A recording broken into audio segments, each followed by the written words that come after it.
Welcome back to another episode of the DPCast. I am Paul. I am Dan. And this is episode 10, if I'm not mistaken, Dan, isn't it? Something along those lines, yeah. We really shouldn't be that confused this early into our episodes. Yeah. Well, to be fair, they are all written down, but I didn't take note before starting the episode, so it's around that mark. I think it's probably episode 10. There was a special podcast last week, which was probably the episode 10, but this is the official episode 10. Yeah. So, we don't count specials here. We just basically put them out for content-wise. Yeah. Well, without further ado, I say we play... What's new with you? So, Dan. Yeah. What's new with you, buddy? What's new with me? I have now finished my play. I'm all done and dusted. I'm free as a bird now. Thoroughly. How was that? How did it go, dude? Yes, it went very well indeed. Yes, I think we sold out 3 out of 4 nights that we did it.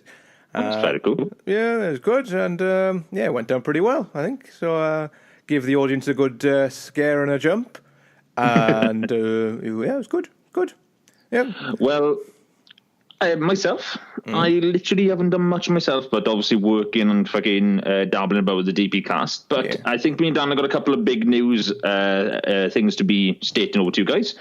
Now, anybody who is a regular podcast listener, you guys always know that we always try and ask you for your questions. And please, guys, if you do, you know where to lob them. They're on go on our Twitter page. There's at the DPcasters, capital D, capital P, capital C, ASTERS. Get a hold of us on Twitter, and we can put your questions into this segment. But we are changing up some parts of the show, aren't we, Dan? Indeed we are, yes. Now, me and Dan have had a quick chat last night. We had a bit of a business meeting last night, and we realised that we are going in the next steps of the DP casts, and we're glad to state that we are improving our I wouldn't say improving our quality, but improving the quantity. And we are giving you guys a little bit more to certain segments. So we're not changing up the what's new with you. We're just expecting you guys, when you give us questions, we're going to, you give us some questions, we lob them into the show. The hypothetical question, we're keeping that baby in there. But what we're doing, guys, for the final segment of the show, where it's normally the film news, we are going to be changing up the film news for all our wrestling elemented news and pay-per-view news. Like today, now we will be talking about Payback. Now, we're not getting rid of it, are we, Dan? We're not getting rid of film news. Oh, no. We have a special idea of that. We've had a discussion with the board members. We've gathered around the large oak table that we usually, with the flame lanterns on the walls and deep in the underground caverns of the DPcast head office, and we've kind of discussed it through, and we've got some good ideas coming up. We haven't discussed. Are we revealing it now, or are we going to? Well, I would say we can reveal who we're going to end up having on, because he is going to be on our next episode. So basically, who we're going to state is going to be in that segment. Really, it'd be nice for them to know who it is. So do you want to reveal what are we doing for our once every 4 weeks segment? If I'm honest, Paul, I can't remember the guy's name, so you're going to have to do it. Well, I am so sorry about that. There's only me who talks to you a lot. I'm very sorry about that. Yeah, what it is, Paul's the one that does all the communicating and whatnot. I'm the technical guy in the background who also does the podcast. So I haven't familiarized myself with this new gentleman and his name. I think I remember his name now, but I think it's best for Paul to go and do this part. Well, okay, let me fill you in a little bit then, right? We are having on as a guest this Thursday as a Star Wars special. We have got a very awesome guy coming from Las Vegas himself coming onto the podcast, and he is a film reviewer. Now, he calls himself the Snob Film Reviewer, if I'm not mistaken. If you want to follow him on Twitter, pretty much the name is what it states, and he's on Instagram as well. Now, when he comes onto the show next week, he's doing a full entire podcast with us, isn't he, Dan? We're going to have a really good show. Oh yes, he's going to be involved within all of the. Sorry, I just got distracted by a text message. Yes, yes, he's going to be involved in the full episode on Thursday. We're recording it on Thursday, but it's probably going to be released on Tuesday, so it's going to be a bit late for Star Wars Day, but Oh, well. But we're actually recording on Star Wars Day. So as long when we're doing it, it's going to be May 4th when we're recording it. So please don't get ultra confused by that. But what we are doing with this guy, we're in talks with him right now because he's around the same age. He talks the same kind of language as we do. He sounds exactly what we want to be in the future segments of the film news. So what we've done, we've asked him if he can be our film representative for every 4 weeks, maybe even closer. We're working up dates and times that you can come on because there's an 8-hour difference between us. And we be phoning up Las Vegas every 4 weeks to get ourselves our film news. So if you guys are looking for films that are coming out, want to kind of get that feel of how films are going to be feeling, oh, I don't know about Guardians, or I don't know about this movie, we are going to be there for you. We are going to give you that, you should give it a miss.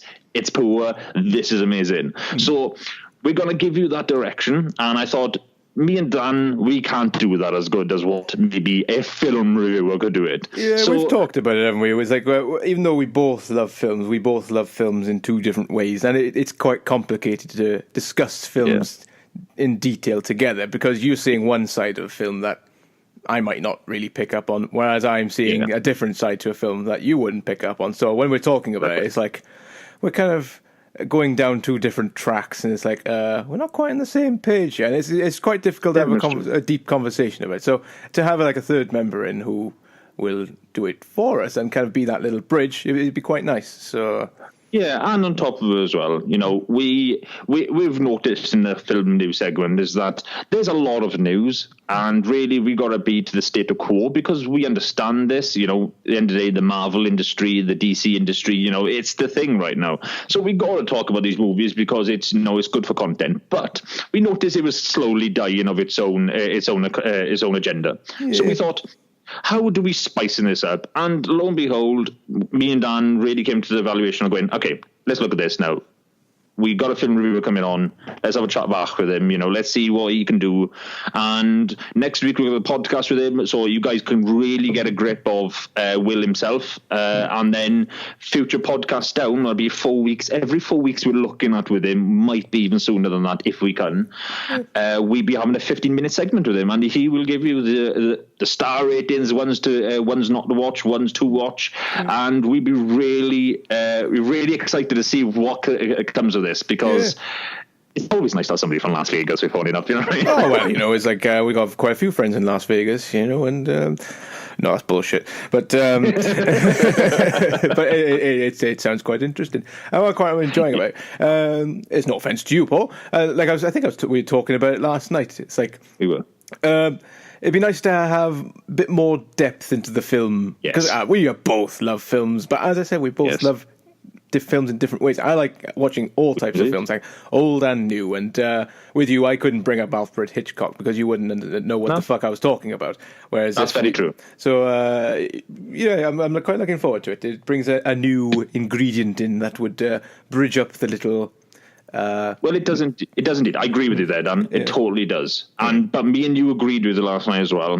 We've noticed we want to kind of merge out Twitter. As much as we keep telling you guys, get onto our Twitter, go onto our, hashtag the DPCast. Make sure you're coming on it.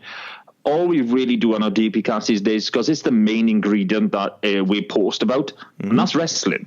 Yeah. Me and Dan are huge wrestling fans. Yeah. You know what I mean? So as much as Dan doesn't tweet so much, he does tweet. So, and if he tweets or not, we kind of tag each other, or if Dan does tag himself, you kind of know who's who. Yeah. But at the same time as well, we do a lot of wrestling elemented tweets placed out to the people, and we kind of got a following from that. So we thought, why not? Let's not beat around the bush here. Dan came up with a hell of an idea last night, and he just went, let's make these segments all about wrestling. So what we're doing, guys, right? we've got pay-per-views coming up. We've got pay-per-view today now that we're talking about as Payback. We've got Backlash coming up in the next 2 weeks. You know, in between these weeks, we're going to be talking a little bit of wrestling. You know, we're not going to bore you guys. I'm hoping wrestling fans will be fully invited with us, isn't it, Dan? Yeah, you know, definitely. kind of want you guys to be really supporting this channel and really getting us up to, you know, so we can pump more content out and make the content longer as well. So we're not, you know, if you want to look more than 50 minutes, you tell us. We can look into that. You know. So that being said, it's not going to be a wrestling podcast. It's going to have a wrestling segment in it. It's like we post like Paul posts a lot of wrestling related stuff, and people who looks at that thinking could possibly think it's a wrestling podcast. Then it's like no, but it's got wrestling in it. So we thought why aren't we including wrestling in the podcast? It's like so that's what we're doing. Yep, exactly. And because we were going to make a podcast. We were going to make a wrestling podcast. Yeah. And we realized something is that, wait a minute, why are we doing this for? Isn't it, Dan? You know, like, why are we doing this for when we actually have a segment right now that, you know, really could be moved over a little bit and improved and really bring in something that we talk about consistently with a lot of depth and a lot of conversation to it. Yeah. And I thought, why not? Let's do that. So we're bringing it forward to you guys. So you guys enjoy this, please. Like, subscribe, download, do what you need to do. You know where to get it from. That's iTunes, SoundCloud, and all Android platforms. You please can share this with people. If you're listening to this right now, if you're a new listener to us, share it with your friends. You know, we're trying to widen our fan base. Tell them to go on Twitter, follow us. We will love your reactions, guys. Me and Dan have been waiting for you guys. Just lob us in your questions so we can really fucking get involved in them, isn't it, Dan? Yeah. Please message us. Please. For the love of God, please.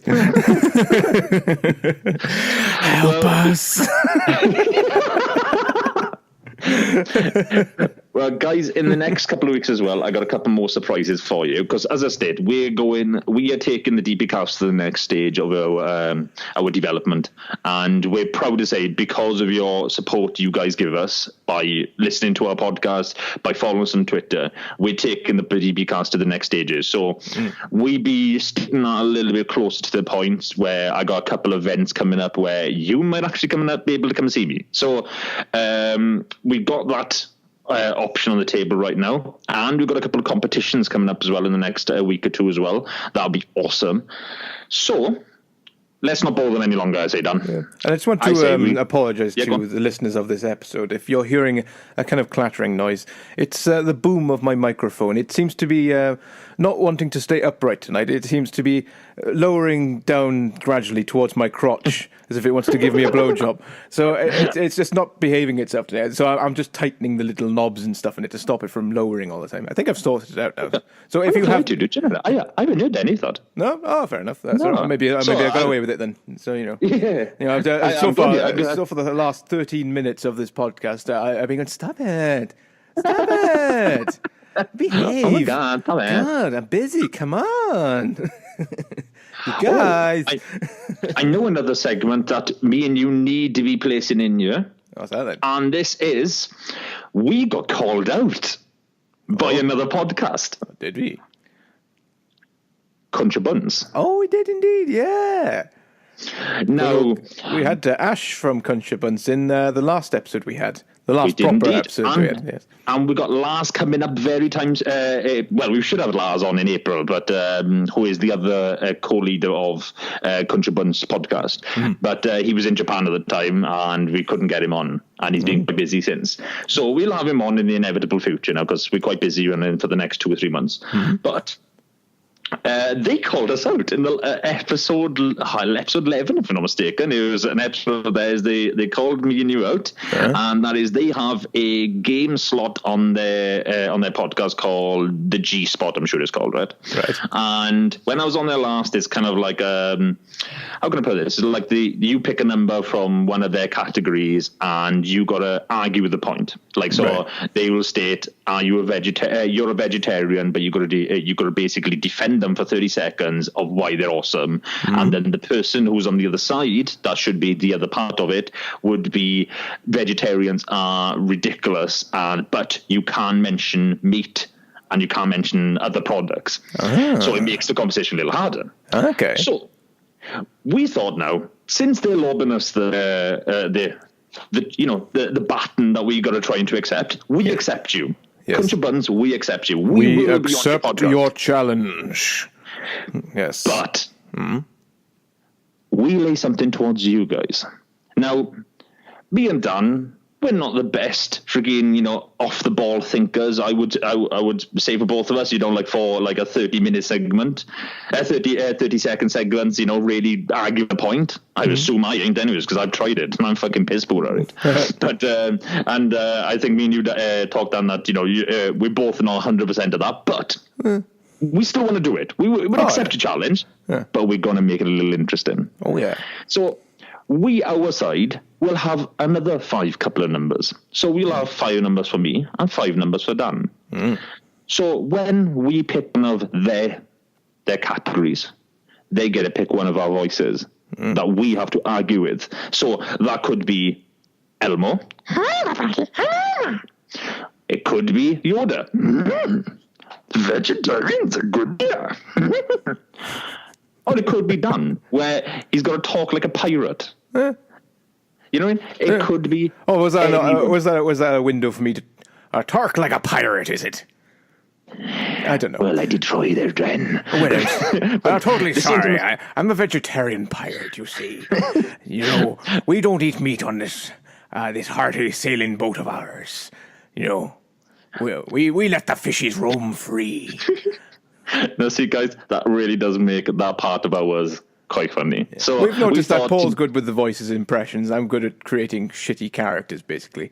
That's just your stereotypical pirate, but Well, Don does them kind of them elements a lot better, and as he just did it, I do like the Arnold Schwarzenegger. Yeah, I do like that. It's you're crazy, well, guys. We're going to be on country bands, and we're going to go crazy. So we are going to accept it, but we are doing it in our own voices, what we are putting towards them. So, country buns, get ready for us, because we're coming. Oh, yeah, baby.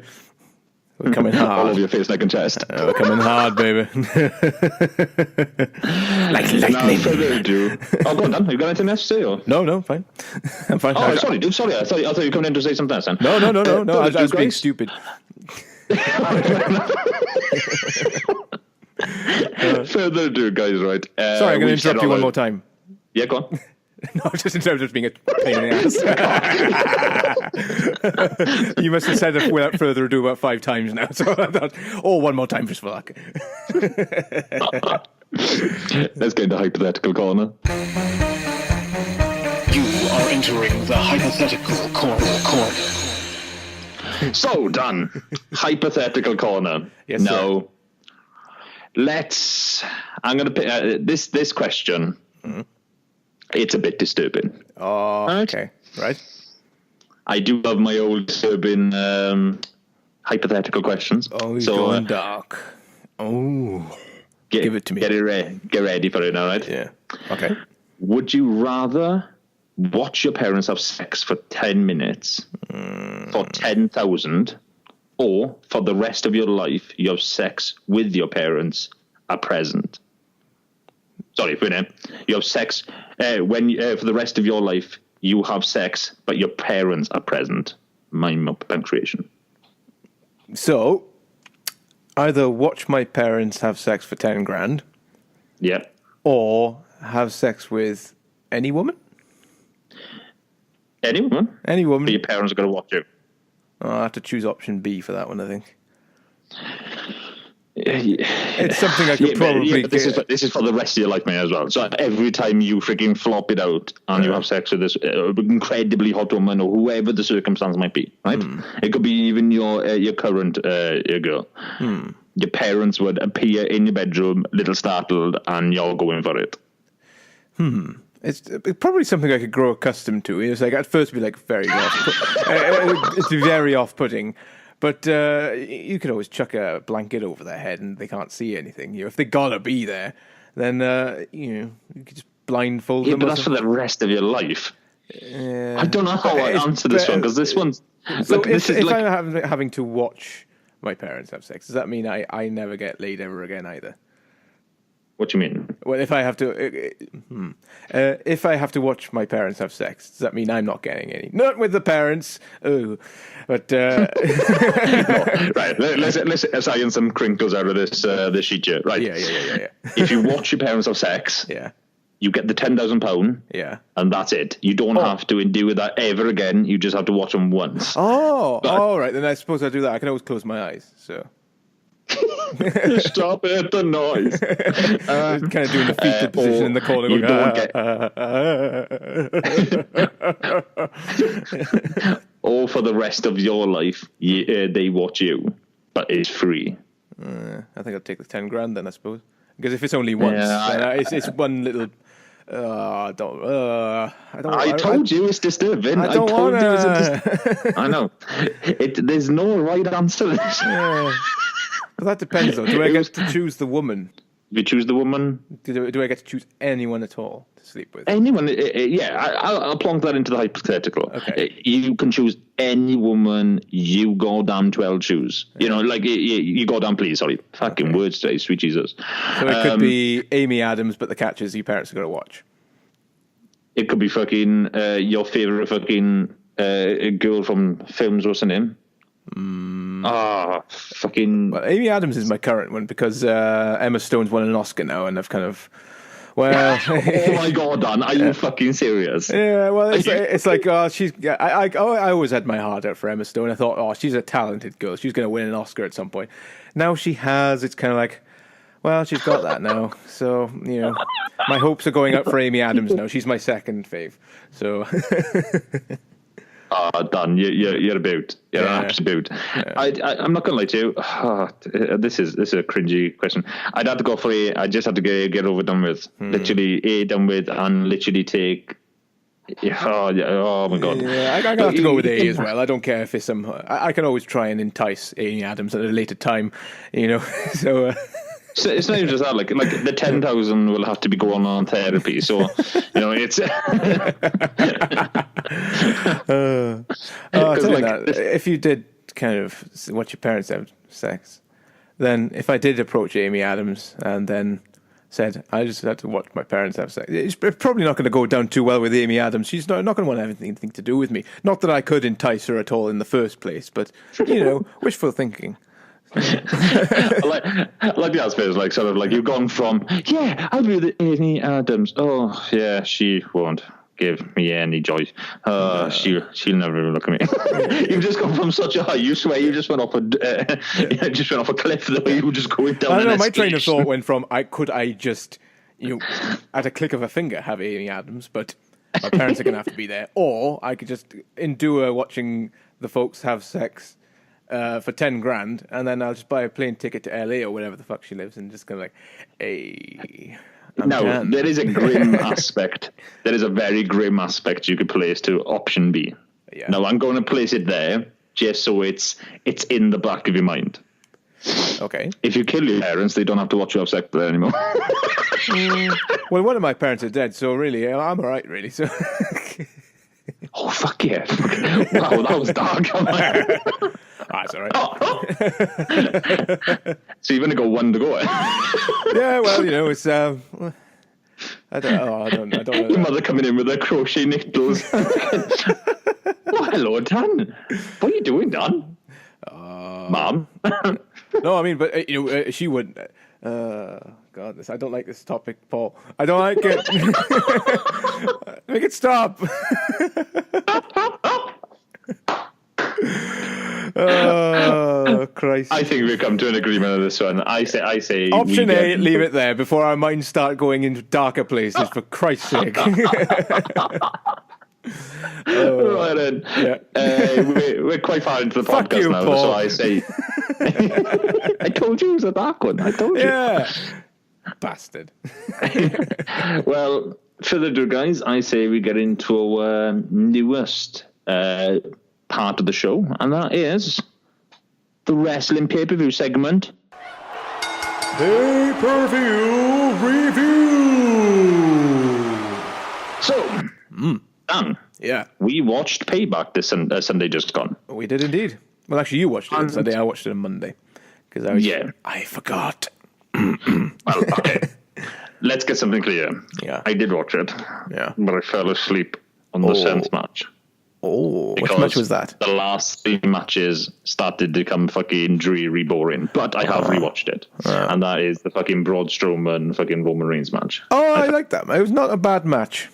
So, yeah, it was good when I watched it back. It was good, but at the time, I literally was dwindling. Well, to be honest, I think the House of Horrors match was enough to put anyone to sleep for the rest of the pay-per-view. So I don't blame you at all. So yeah, the House of Horrors, we will get so much into detail over that one. Oh, sweet mother of Jesus! Fucking hell, what's that about? Oh fuck! Right. So let's start off here. Let's get into this pre-show, shall we? So we had the pre-show. We started off with Enzo and Cass versus Carl Anderson and Luke Gallows. Yes. Now, this wasn't a bad match, Dan. I don't know if you did see the pre-show. It wasn't a bad match. Yeah, I watched it. It was a standard match. I thought it was okay. You know, it was neither brilliant nor bad. It was just good match. Good. Yeah, I felt it was stale in parts, but we still. I rated it 6 out of 10. Now I would have rated it 5, but I felt like I was being a bit harsh on Enzo and Cass. They were very good in it. I'm glad they won it. Yeah. You can tell they're getting a slight bit of a push, and it's about time, to be honest. I want them to see him versus the Hardys. Yeah. So I was quite happy with that outcome. Yeah, me too. I'm just thinking it was nothing new, to be honest. It was just basically a standard match. It was nothing overly exciting or anything. But I'm waiting for Enzo and Cass now to kind of rise in the ranks a bit now, because I don't know, they're kind of paying their dues at the moment. You know, in the lower end of the WWE main roster, but I'd like to see him rise a bit more now towards the championships and stuff. I'm just waiting for that now. I agree with you, Dan. I totally agree. I can't add any more to that. I'm really looking forward to when they get to that point. You know, maybe it's a bit too soon if they were to get it now, but I'm just waiting for that rise to start. You know, and you watch them increase and getting better and better and stuff. I'm looking forward to it. I agree. Well, the next part that came in the pre-show, and I'm not going to lie to you, fucking hell, keep this shit to the fucking Raw segments or fucking SmackDown segments. And that was fucking Miz TV. Yeah. Keep it shit fucking off the pay-per-views. I mean, there was time for a match in this segment, and it really pissed me off, Dan. I'm not going to lie to you. It really got on my fucking goat. What happened there? Who did he have on there now? I forgot. Right, you had Finn Balor. You had Finn Balor on it. Yeah. I rated this segment like 3 or 4 out of 10. Yeah. Because I just found it fucking poor. Like, Finn Balor, I like Finn Balor, Dan, right? He's a great guy. I love his dynamic in the ring. I love how easy he could really turn heel tomorrow. I love how this guy is, full stop. Yeah. But him talking with The Miz felt very poor. Yeah, I gotta say, I wasn't enjoying Finn Balor at this point. He was I don't know. Maybe I don't like him as a babyface. I think I'd much prefer him as a heel. But he seemed a bit too, I don't know, smart-assy for my liking. Do you know what I want done, right? This is straight up now, right? Now, you don't know this because obviously, as I say, you're very WWE-oriented. I hear a lot from ROH, TNA, etc., right? But let me fill you in a little bit on this. Yeah. Finn Balor used to be part of the club in the Japanese wrestling. That was with Carl Anderson, Luke Gallows, and AJ Styles. Oh, really? That was the it was Carl Anderson, Luke Gallows, and AJ Styles was the club. Yeah. But Finn Balor, when he came over to NXT, started doing the club thing because I'm sure he was a part of something in the Japanese wrestling out there because he was fucking huge, Finn Balor was. Okay. So there is a chain link with the Luke Gallows, Carl Anderson. Now, what they want to do is merge them, or the fans want to do anyways, is merge these three together and create a fucking, pretty much the new Shield. Okay. Because they can call it the club. Now, I don't know if they give the cheeky win to it. They've just me noticing that. Yeah. There was a new entrance for Finn. There was a new new logo, I would state then. The entrance itself was nearly past him, but the actual pictures on it, the Balor name had changed. Yeah. And it was like a lightning look to it. Yeah. Kind of liked it, but it was kind of like, I like it, but you could tell, are they moving into a direction that they're going to turn in quite heel? Because it didn't look like a babyface entrance. No. It looked very much like somebody who was just about to give a quick heel turn. Yeah. I like that. I like that a lot. And again, it gives Carl Anderson and Luke Gallows a bit of an inspirational push because of they're pretty much on a losing streak right now. You know, they've lost the titles. They're now kind of dwindling past Enzo and Cass. You know, to really boost them two with Finn Balor, since Finn Balor's just got back from injury. Lob it fucking with it. Make the fucking club. Get the fucking Shield back together. Let's get them trifectas fucking working against each other. Oh my god, I'll give me a bit of a fucking boner. Got a bit of chubby over there, have you? Oh, Jenna, I'm pitching a tent, like. Jenna, but as I said, this is my notes on it, right? Again, we're going to go right off this really fast, you know, because I'm not going to lie, I just didn't like it. And my notes literally went, keep this shit to Raw, new entrance for Finn. Firstly, love the crowd. Oh, yeah. The crowd were phenomenal. That's the only notes I had for this match. Well, I say for that segment, match, that's segment, Yeah. You know, and I was like, oh, fucking hell, you know, give me a break with this bullshit. I don't like it. That's the thing, that kind of shit is like stocking filler for Raw when they're trying to fill up their 3 hours and they got about a 20-minute segment of Miz being a dick, basically. You know, fair enough, I don't mind it on there, you know, but on the pay-per-view, it's like, oh, bugger off now. Come on. I agree. I totally. Yeah. Well, we finished the pre-show and we enter with the main pay-per-view coming in to you live from God knows where. Yeah. And we start off with Jericho and Kevin Owens. Yeah. Oh, I'd like to point as well. I noticed Booker T is on the commentator table. Do you know why? Why? You know what? Oh, I'm sure I told you this like 2 weeks ago. Literally, I might have forgotten. Do you know the guy you hate? Do you know the guy you hated on SmackDown? The guy who Tunga, whatever his name is. Oh, Tunga, yeah. Well, he got drafted to Raw. Because he's in a movie at the moment, Booker T is literally taking up his segment. Oh, I see. I say in segment a lot, but genuinely, like, it makes sense to the conversation. The same time as well. Like, he has taken over him for the next, I think it's for the next 3 or 4 weeks. He's been on Raw for like the last 2, man. Oh, is he? Oh, I think I don't really watch Raw that much. You know, I watched This Week on WWE, which gives me a lowdown of what's happened in the week, because I just don't have the time to watch 3 hours of Raw and 5 hours of SmackDown. So I leave that to you, my friend. So yeah, you do. But I gotta say, even though Booker T was very quiet, you know, he didn't really say an awful lot. He's still better than a Tunga. Oh, fucking by a million miles. Do I love the most about it though, right? Is that they got him really close to fucking pyrotechnics. Yeah. Every fucking time he shit his kicks.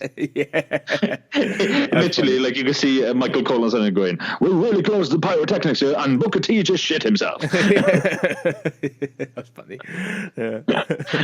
He's got no bloody eyebrows left. Genuine. Can you imagine that freaking that hair freaking getting lit? Sweet Jesus, it looked like a Roman candle. Cut to the commentator. There's like 3 of them there. There's Booker T at the end with the fire on the top of his head. He hasn't noticed yet. No, he was just doing that. Freaking nuts is doing it.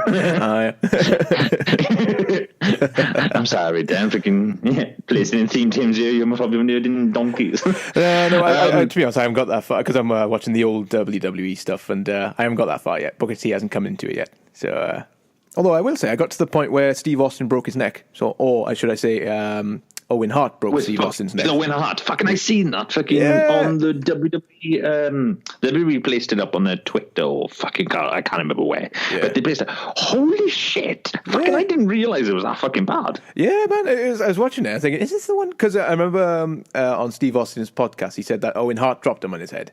I thought, and it was for the Intercontinental Championship.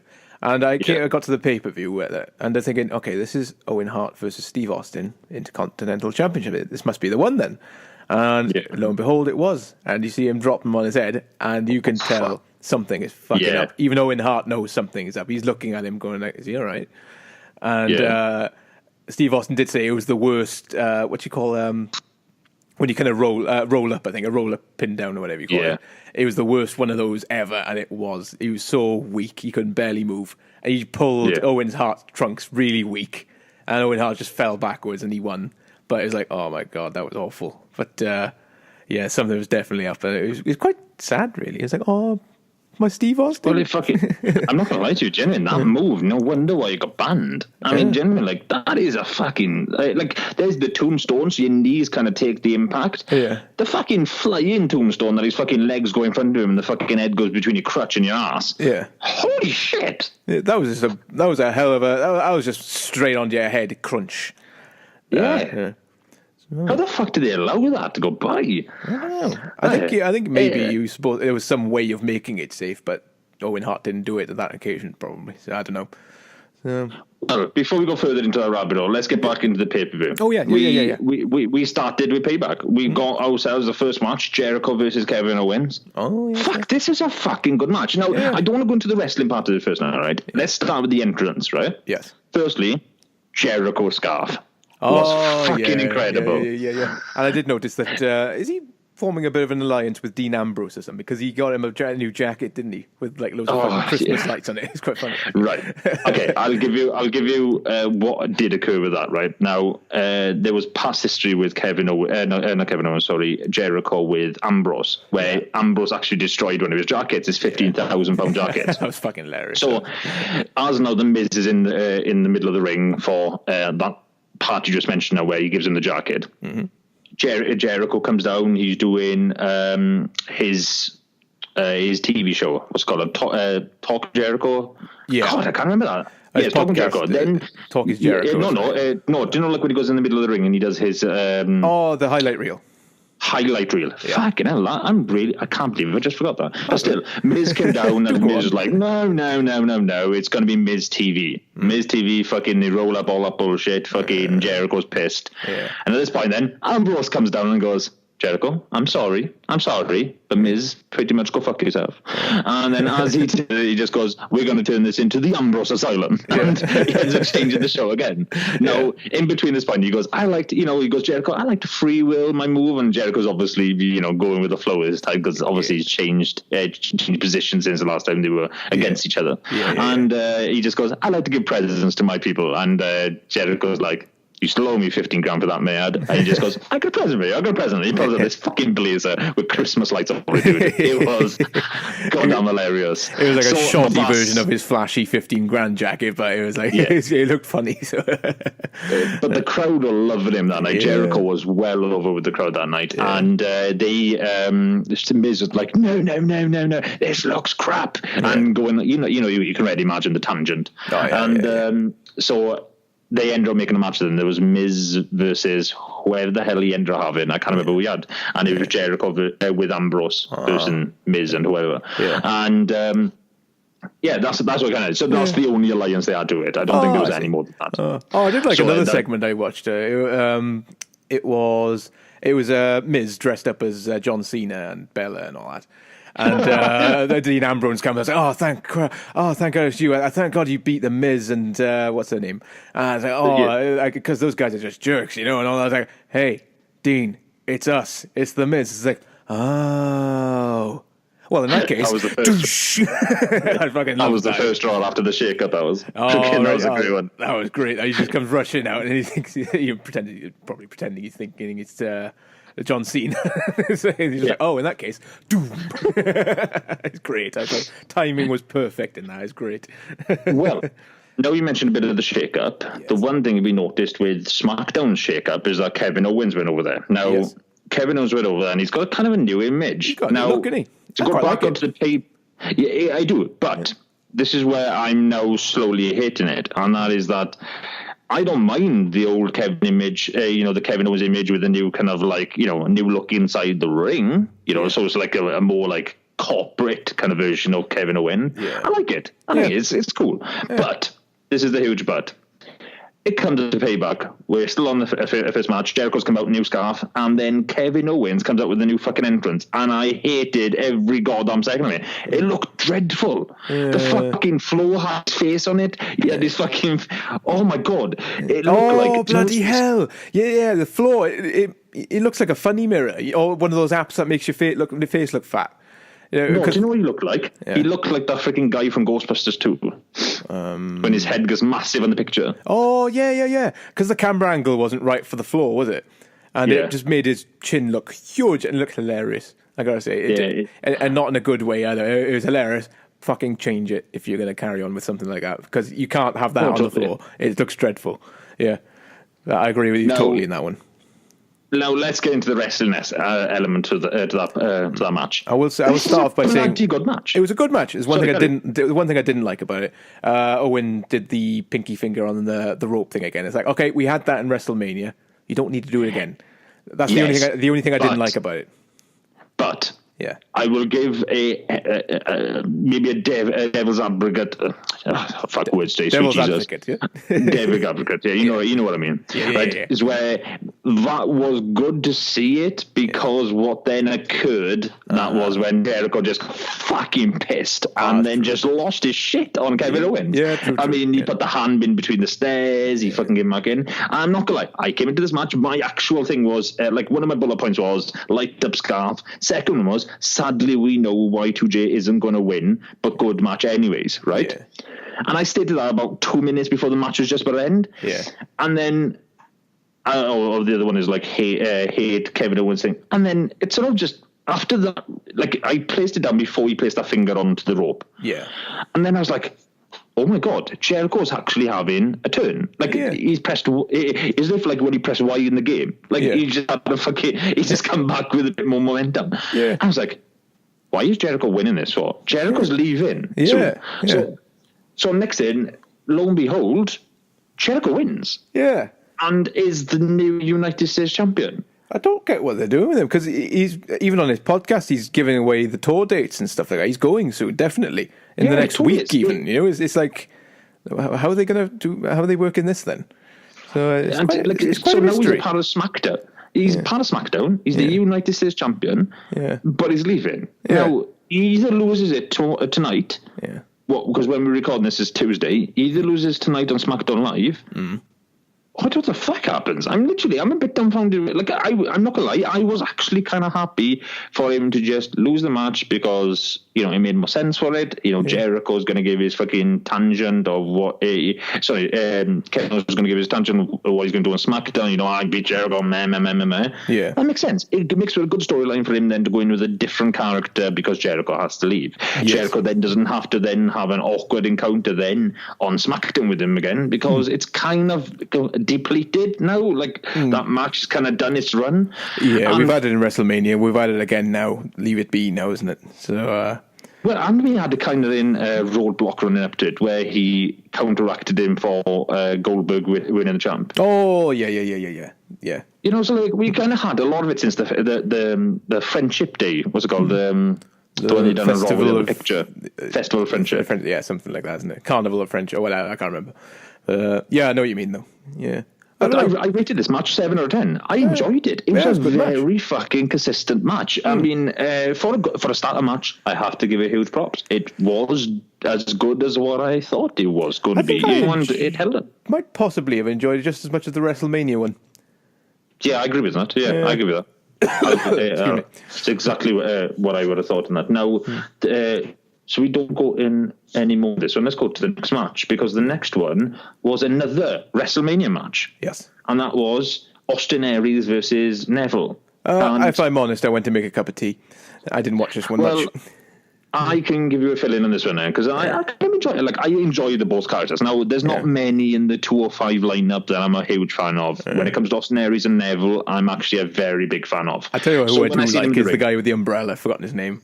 I can't stand him. He looks like a ginger Mary Poppins. I tell you what, I enjoy his little gimmick. It's funny. It's not that, you know, it's not probably not going to go anywhere far, but I like it. I don't know why. I think it's funny. I'm hit to miss them. I genuinely really hit to miss them. But there's a couple more people coming through the 205 lineup, so we'll see where the future goes on that. But I'm right. Okay, this is what I got for it. It's like Austin Aries and Neville flying around this ring. They were like two Looney Tunes on crack.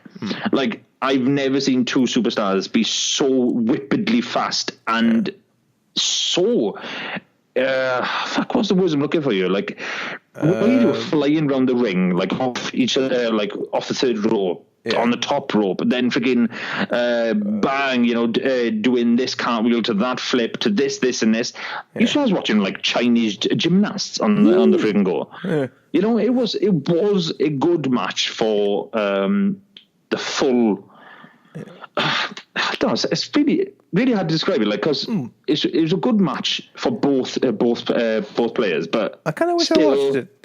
Well, I say, to be honest, when the 205 stuff comes on, I think Neville and Austin Aries, it's like, I don't know. I feel like the 205 thing at the moment, it's like I'm seeing the same shit over and over again, and I can't be asked for it, type thing. So that's why I thought, I'm really not bothered with this match. So I went to make a cup of tea and got a biscuit, and I was happy. Well, and by the time I got back, I think I caught the end, and that was about it. So okay, well, maybe then you missed the good part and came back at the shitty part, the end part, because the power bomb that he created was fucking phenomenal by Austin Aries, if I can remember correctly. He done this incredible power bomb, dude. It was just fucking devastating, and then it didn't out. Like, he pulled the referee towards him, the referee pulled it. I was like, oh my God, well, fucking why do this now? Yeah. Give the belt to Austin Aries if it's going to come down to it. Don't, like, I understand Neville's a heel. I understand the way he pulling the ref so he can do it for another day. Yeah. But to me, like, obviously, Austin Aries is going behind closed doors now. If you want to kind of continue this kind of level of consistency of good matches for 205, give Austin Aries the title now. Neville's had it for a long period of time. I understand that. It's great.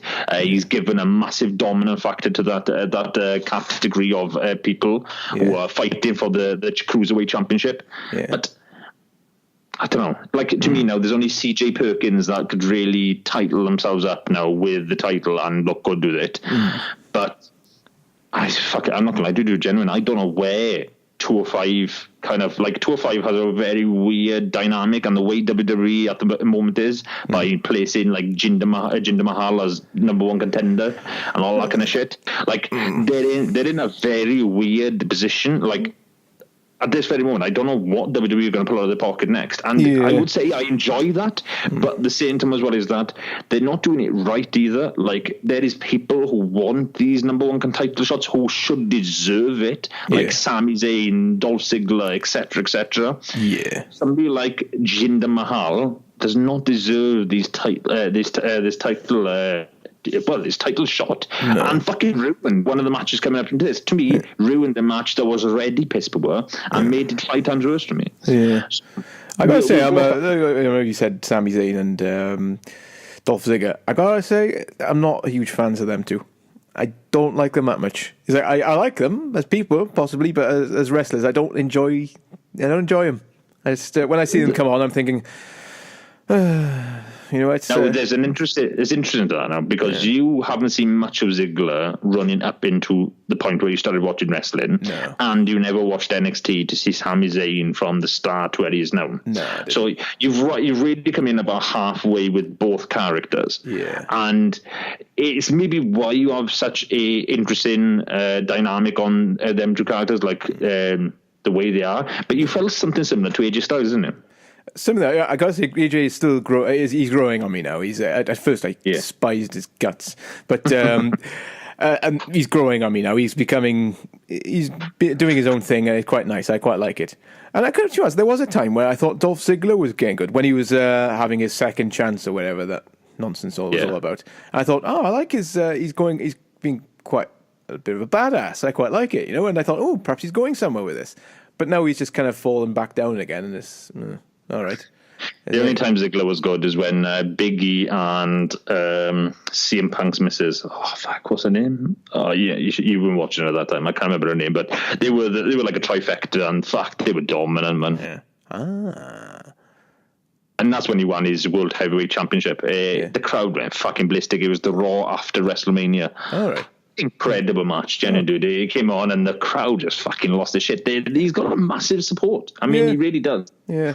But anyways, let's get on to the third match. Yeah. And we've got ourselves Cesaro, Sheamus, and the Hardys. Now, yes. Hard done. I'm right. Okay. Let's be straight up here now, right?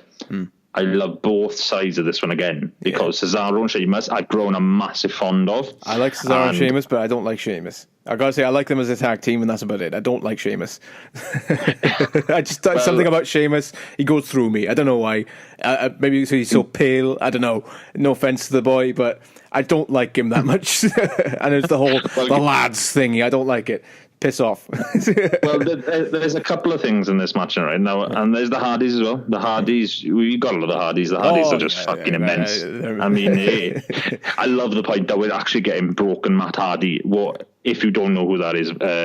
Dan, is that in TNA they created this persona called the Broken Hardys. Okay. And that's where the delete chant came from, was where they go delete, delete, delete, delete. And he talks in like that weird old-timey speak. Yeah. Like, oh, this is phenomenal and all that kind of stuff, you know, and this is majestic. Yeah. And he talks like that. And they really are going down the road with him of the Broken Hardys, what I fucking love, because if you've seen on TNA, it was done okay, but could be done a lot better with the WWE production. But let's get into the match of this one, because there's a lot to talk about in this match, because there was a heel turn, there was a win, and on top of it as well, I can tell you elements of what happened in Raw from what now they are. Yeah. So, the delete chant, as soon as the Hardys came on, the crowd was fucking ape shit like they did in WrestleMania. Fucking delete it, delete it, delete, delete. Yeah. Now the match comes down. Yeah. And Sheamus come in. They give a good stand in for the first 5-6 minutes of this match. Yes. And holy hell, the first couple of minutes of that, as soon as I seen Sheamus punt Jeff into the chest, I was like, holy shit, that was a fucking kick and a half. Like, does he not realise what's happening here? And the commentator's like, I wouldn't be surprised if he's lost a tooth on this one. And lo and behold, he lost a fucking tooth. Yeah. I saw a little video after that, and it shows, I thought, perhaps he had a fake tooth that fell out or something. No, knocked his fucking tooth right out. The punt was devastating, dude. Generally, like, Sheamus done about 2 or 3 kicks, and I was like, shit, dude, do you realise, like, that's not far off Randy Orton's fucking punt, and he got done for that, like.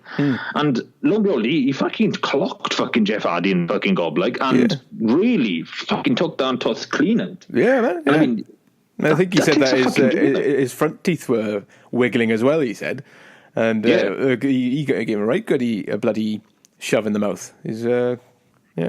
Well, what I liked as well then, obviously Cesaro had to do it. It's a part of his fucking, I'm sure it's in his fucking contract that one part of his match he's got to do the fucking spins. And he looked at fucking 20 spins on Matt Hardy. It's like fucking hell. Firstly, how can you roam around 20 spins with a guy dwingling between your legs? And like, how on earth does Cesaro not get dizzy up there? I still don't know. I don't know how anything can bloody function after spinning around 20 times. I tell you what, I've done some bloody dancing and stuff in musicals and stuff. If I do it one spin, I'm fucking on the floor. I need recovery. It's like, okay, and up and down and twirl. Oh, bump. No, I don't. Well, Dan, don't dance. What this match then inevitably had Hardy's winning. Just by winning, man, as well. It was a very teetered win, but it ended weirdly. It ended with a bit of a heel turn. Now, during Raws, a couple of Raws running up to this, now we've had Matt Hardy versus I think it was Sheamus, and then we had Cesaro versus Jeff. And in between each match, they kind of a bit brutal into them, but then shook hands and put their hands up. Lo and behold, we ended the match that way with the Hardys winning, and then they come back in and fucking obliterate the Hardys while celebrating. I smelled a rat. I thought, something's not right. My experience with Sheamus, not so much Cesaro, but Sheamus, he's going to come back and beat the shit out of him. And lo and behold, that's what happens. So well, this is what happened in Raw then. They came out and they done their calabaloo, basically stating why they did it.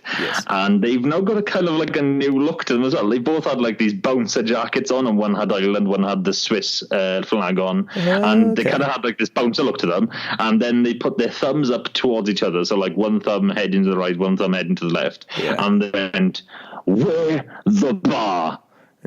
Okay. You've got to jump over it. So like they're making themselves as if like kind of like a bouncer element, like sort of you know. You either to get over the bar, you got to get through us. Okay, I get you. Yeah. I get it. I rated this match about 7 out of 10. I thought it was a decent match all round. Again, the Hardys do that for me. Like the Hardys just make a match. And Cesaro and Sheamus weren't too shabby in it. Yeah. I mean, it was a good all-round match, and again, obviously created for more storylines with the bar segment of what Sheamus and Cesaro are going down. Was always good. Nice to see a tag team. I did see a glimmer of that in Talking Smack, or not Raw Talk or something after the pay-per-view, and they had Cesaro and Sheamus in as guests on it, and they said something about the bar there as well, but I thought it was a joke. But is it actually a thing then, is it? Yeah, they make another thing. Okay. What's hit and miss? I mean, I'm hit and miss with it. I didn't watch much of Talk Smack. I only watched when I think they're okay at the very end. I think they're alright as they are. They don't I think they are too. But still, if they're going to mix them up a little bit, it doesn't hurt. I mean, it's going to only freaking lengthen their careers as tag team eventual champs. Yeah. And I don't know. I kind of like them. I like them. They're growing on me a lot since the last 4 or 5 months. Yeah, but it's a weird one for me. I like them as a tag team. I like Cesaro. Don't like Sheamus. I don't know, but I like them both together. It's weird. I got a weird love-hate thing with them. It's weird. Yeah, I get where you come from. I know where you come from on that one. Yeah. But anyways, let's get into the next match. We've got match 4 now. Okay. And this... now, again, this is another match again. I love both sides of the characters here. Alexa Bliss. Oh, yes. I'm sure I'm in love with Alexa Bliss. She can do no wrong. And then you got Bailey on the other side. And I love both sides of these, man. Like, it is a very babyface heel scenario here. Like, Bliss is very heel. Bailey's very John Cena-esque. I gotta say, it's like when both of them in the ring, I'm Alexa Bliss. There's something about when them two are together, because I think Alexa Bliss is so fucking hot that it's just I can't help but lean towards Alexa Bliss. So I was like, sorry, Bailey, not this time. I'd still give her a hug though. You know. To me, she had 2 elements that I've seen Alexa Bliss winning, and that was she was rocking old NXT ring gear. Okay. That she used to have when she was with who she was with? She was with the tag team in NXT. Okay. People, if you know what I'm talking about, freaking tweet me it. I'm sure I can't remember the team they were with, and I don't want to mince whatever tag team she was with. But she was when she was with them, she rocked that gear, and it looked fucking good. But secondly, it was gold. When somebody wears gold coming in the match, it's win-win every time, baby. Yeah. New ring gear and gold. It's a straight up winner. Oh yeah, but. It started really slow, this match, and I mean really slow, and it finished partially strong. Like, it finished with the very strong elements of Bliss and Bailey really going to town on each other. Yeah, I enjoyed it. I rated it about 6 out of 10. Yeah. You know, it felt like a 6. I mean, each and every match has been quite a consistent one, except for match 5 that we'll get into. But I gotta be honest, I don't think I paid much attention to the wrestling in this so much. I was just like, pretty girls. Woman. The Neanderthal side of Dan comes out to play when there's a women. That's why I enjoy him so much. I think it's just like, whoa. The best picture I've seen, right, was guys, if you go onto our Twitter page that is at the DPcasters, you can basically see an image that we've tweeted out, what I've seen on Facebook of what was it? What's the fighting game now that has like brutalities in it? Mortal Kombat. Mortal Kombat. Yeah. And literally it's got Bailey on the floor with missing a head, and it's got Alexa Bliss with Bailey's head and spinal cord coming from it. and it's going Bliss-tality. That's good. Oh, genuinely, it was good. It was a good one. I enjoyed it. It had a couple of likes and retweets too. Like it was a good image. Like it again. I think I've just given away who won. It was Alexa Bliss. Yes. No shock there. And I wouldn't have minded either way. To be honest, I like them both. So. Well, there's parts now I want to kind of like go on you now, right, before we go into match 5, because match 5 is going to be as slow as dicks for us, because I kid you not, I'm going to try and go through that That's fast as a gun. Is Yeah, that? I think it's going to be a With this one, bitching segment, that one. So. Totally right it is. Yeah. Fucking get ready. I got my fucking bitch knickers on, like. Oh, yeah. Again, Bitch knickers. So with this match tonight, I didn't like talking Raw talk after it. I didn't like that. I don't know. It felt dry. It felt flat as fuck, didn't it? It was like there was just no energy behind it, wasn't it? I think maybe because there's no crowd or anything, but it just felt like, where's my balloons? Where's all this? Where's all that? It just felt a bit lame, you know. Yeah, and it came off the segment as well that we will talk about at the very end now with the Braun Strowman Roman Reigns element, and like that, like maybe it killed that segment a lot quicker than it should have. She didn't do it any justice. She'd done the same on Raw, man, as well done. Yeah. Like she had like this celebration of herself on Raw, and damn, it just felt lethargic. It just felt like, oh come on, give me a bit more, you girl. Freaking like I love you. Is she a bit flat when she speaks or something? I feel she's fantastic in the ring and all that, and she does this whole temper tantrum stuff, which I love. But it seems that when she speaks or does some like a promo or anything, she seems a little flat, like kind of dry and. Yeah, no, I agree. I totally agree. Well. Let's not go down that rabbit hole.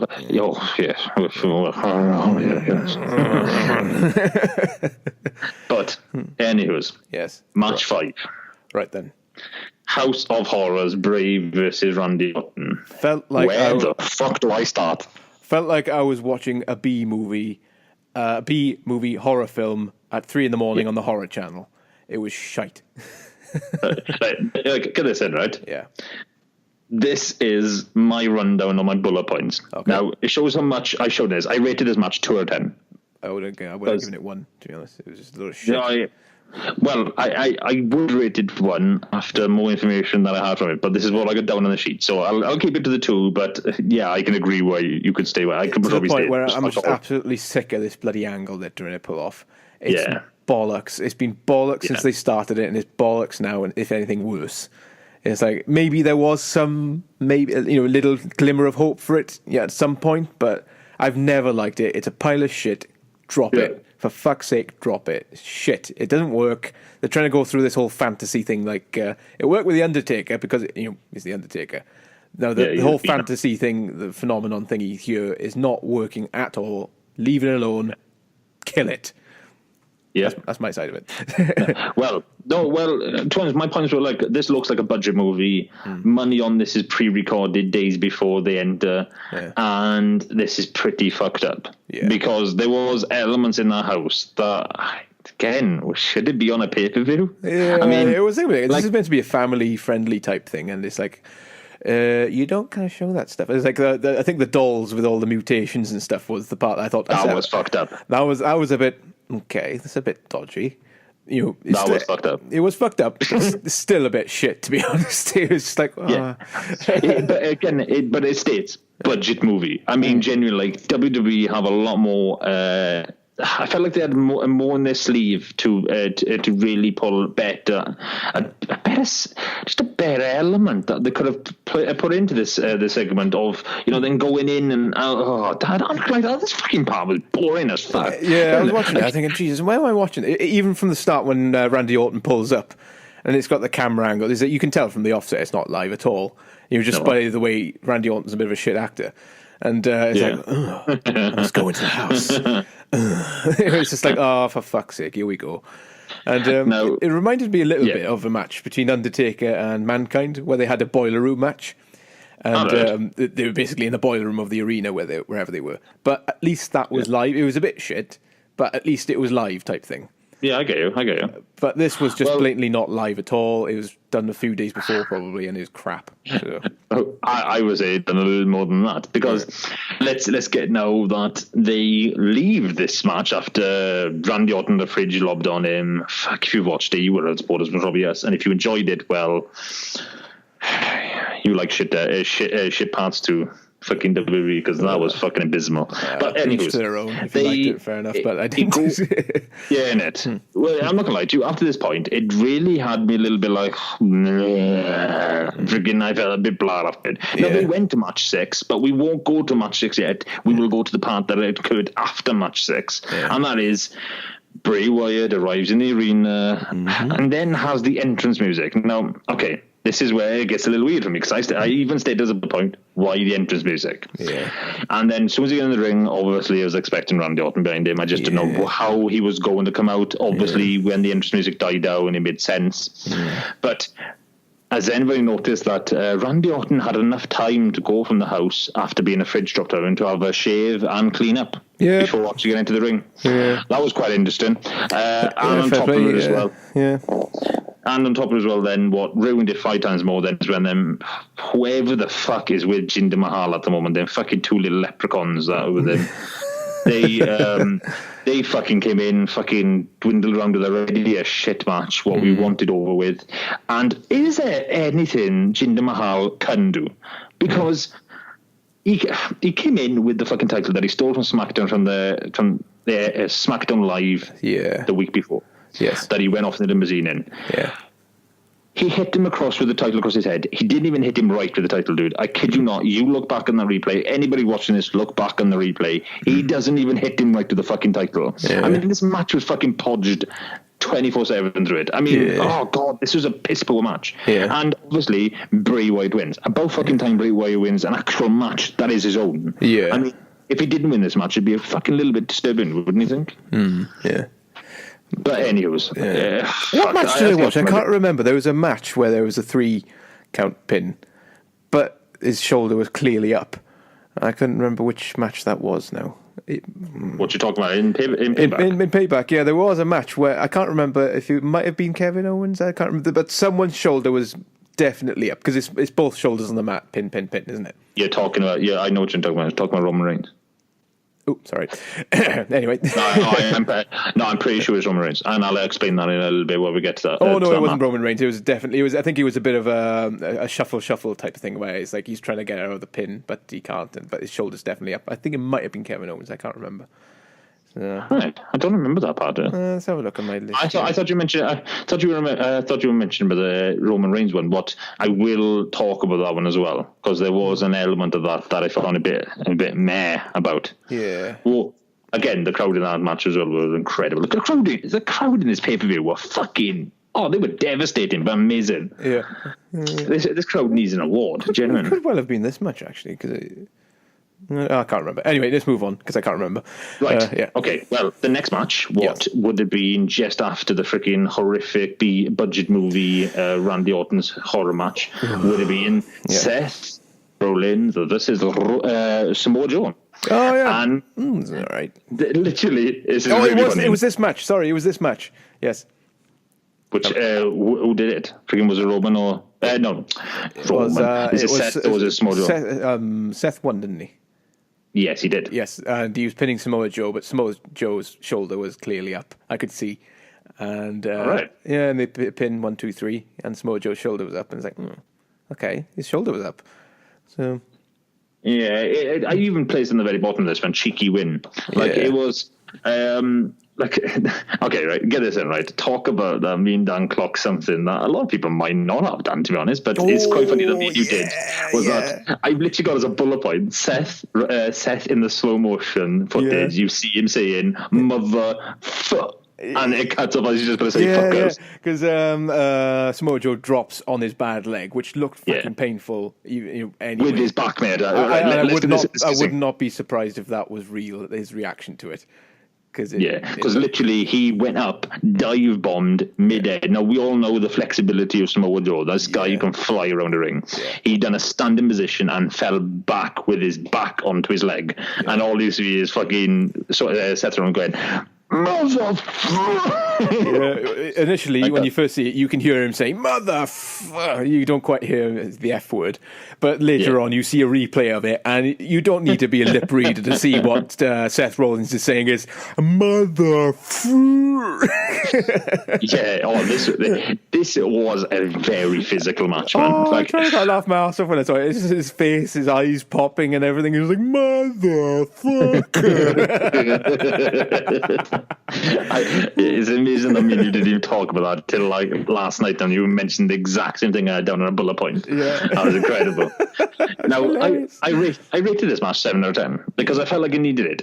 This match was so physical, Dan. I mean, this was a brutal match. Yeah. Like you could just feel like Samoa Joe, he's a tank of a bloke, anyways. Oh, yeah. And I love his like. I enjoy that in, and I can't wait for him to actually verse Braun Strowman. Oh, that'd be cool. What we'll get into a little bit in a bit. Yeah. But the same time as well, like it was a cheeky win by Seth. Yeah. I give Seth like he won it by the skin of his fucking teeth. Well, obviously was planned. There's no doubt about that. We understand that element of wrestling, but it was a very cheeky win. But as you said, I didn't see the arm roll up. But if you did see it, obviously that's another point the referee either didn't see or. The camera angle. There's been a couple of camera angles, dude, where I've been quite devious of the full entire dynamic of what WWE are doing these days. Yeah, because there's some of the camera angles are fucking they're sketchy. Yeah. Right. Okay. We've done this now. We've gone to match 6. Yeah. We had the fucking Randy Orton segment that would occur straight after it. That was piss poor. Yeah.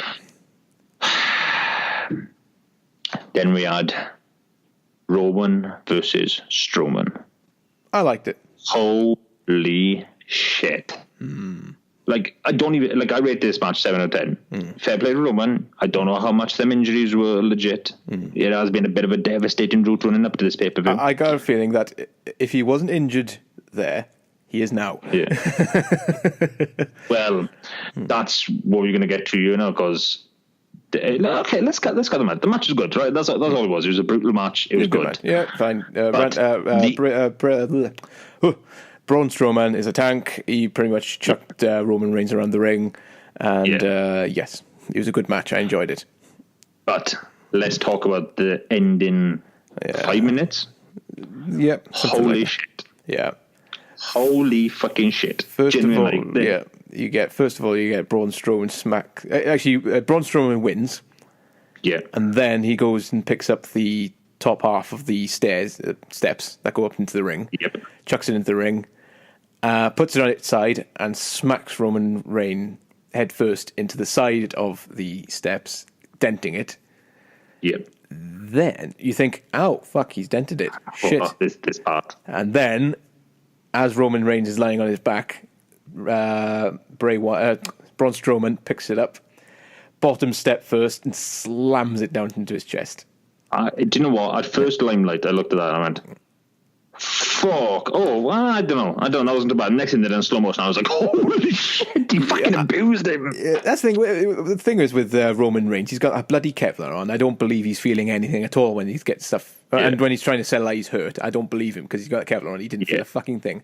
This one, in slow motion, you kind of see him kind of collapse a little bit. You watch his fucking diaphragm fucking collapse below him. Like, it's like his whole body just in caves. Yeah, it's just like you can see the fucking the stairs still moving and he's getting flatter. Yeah. But that was fucking. And then I think you must have had something internal bleeding or something. When you punch someone in the stomach hard enough, you cough up blood or something like that. I'm not too sure if that's true, but this one he actually did. It's like Jesus Christ. And I couldn't figure out if that was from smacking his face on the side of the step the first time, or if that was actually from getting shoved in the chest by the stairs. Who knows? I don't know if it was just a pill he might have took another time because he's been known for doing that anyways. But the same time as well is like this felt awful legit. You know what I mean? Like this felt really like nobody can take a fucking stairs like that to the fucking ribs or coughing fucking something up. Fuck, I think I'd be coughing up my fucking Sunday's dinner. Like if somebody lobbed a stairwell into my fucking thing.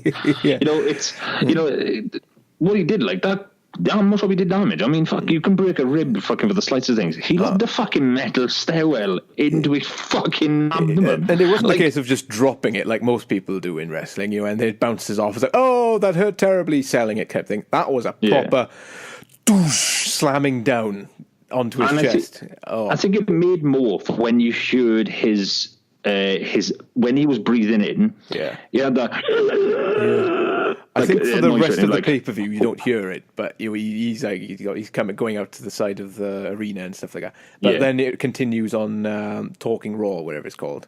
And then you hear his breathing, and he's rattling. His chest is rattling. Oh, no, you can hear it before the pay-per-view ends. Can you? You can hear it when he goes over to the commentary desk, and you can hear, what's the black dude's name now? Friggin' the bald one. Michael Cole, is it? No, I forgot his name.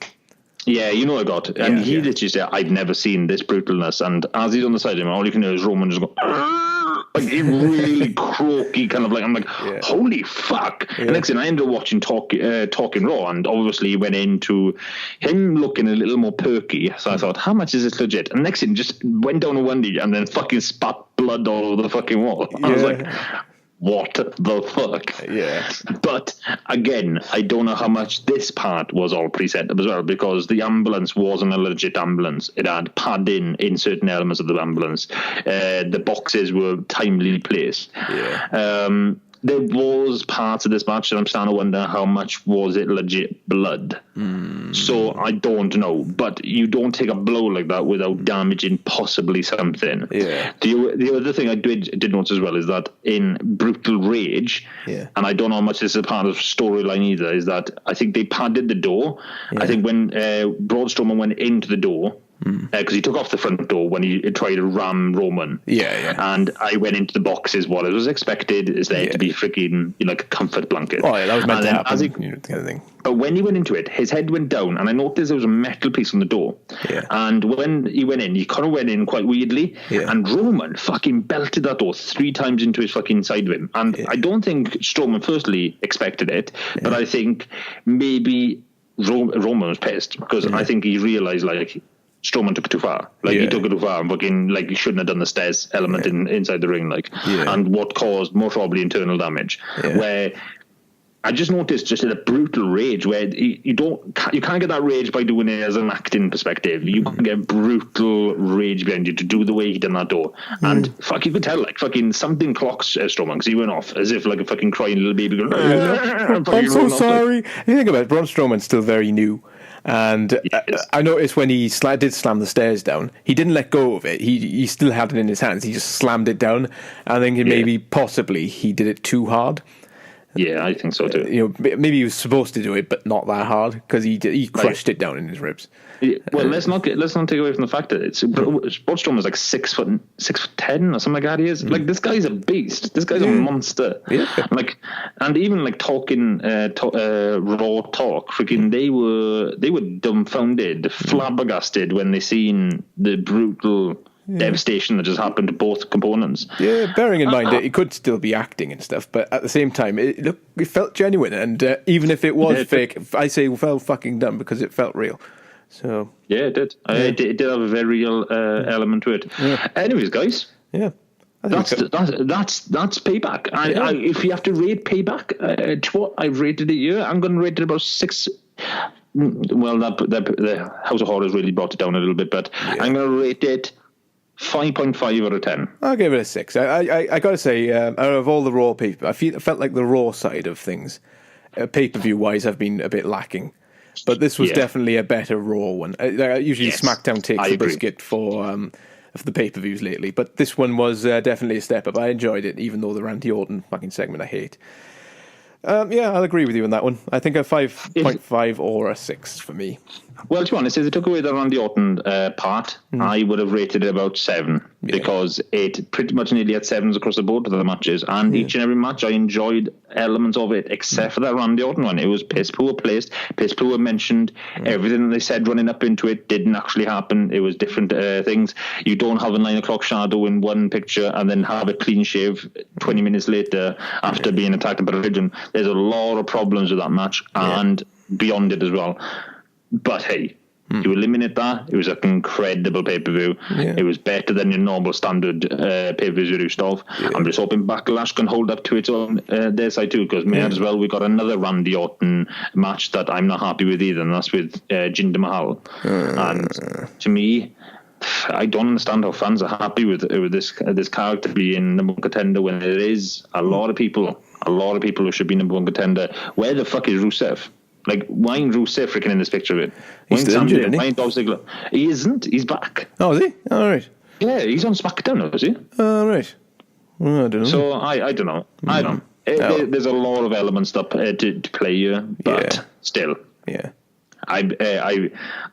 This pay-per-view is good. It only shows a great sign for the coming forth, because this is the first pay-per-view since WrestleMania. We started a new season. Yes. So we have to. Like, we are now changing up the new dynamic of the DPcast. So wait for our new season that is going to be running with pay-per-views, wrestling information, and we will have our new film segments coming soon, guys. So, guys, if you want to download this podcast, you know where to get it from. That is iTunes, SoundCloud, and all Android platforms. Just search DPcast, capital D, capital P, capital C. And if you want to get a hold of us on Twitter, you know the score. I've been placing it all the way through the show. That is getting a hold of us at DPcasters, capital P, capital C, capital D, capital P, capital C, ASTERS, and hashtag that DPcast, and we will place it on our show. Further ado, guys. Have a great week. Taddy buys.